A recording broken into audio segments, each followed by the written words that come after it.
পরিত্যক্ত বন্ধ হয়ে যাওয়া চায়ের দোকানের পেছনের ফাঁকা মাঠ থেকে একাধিক বোমা উদ্ধার হওয়ার ঘটনায় চাঞ্চল্য ছড়িয়েছে পূর্ব বর্ধমান জেলার মেমারি থানার অন্তর্গত নদীপুর এলাকায়। স্থানীয় সূত্রে জানা গেছে, সকালে এলাকাবাসীরা সন্দেহজনক একটি বস্তা পড়ে থাকতে দেখে পুলিশকে খবর দেন। মেমারি থানার পুলিশ দ্রুত ঘটনাস্থলে পৌঁছে বস্তাটি খুলতেই দেখা যায় তার ভেতরে রয়েছে বেশ কয়েকটি দেশীয় বোমা।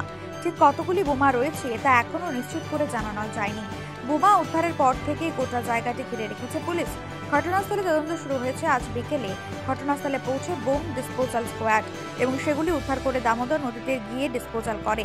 কে বা কারা এই বোমাগুলি সেখানে রেখে গেল এবং এর উদ্দেশ্য কি তা এখনো পরিষ্কার নয়। পুলিশ প্রাথমিকভাবে অনুমান করছে দুষ্কৃতীদের কোনো উদ্দেশ্যপূর্ণ পরিকল্পনার অংশ হিসেবেই বোমাগুলি লুকিয়ে রাখা হয়েছিল। Bureau report, Memari update.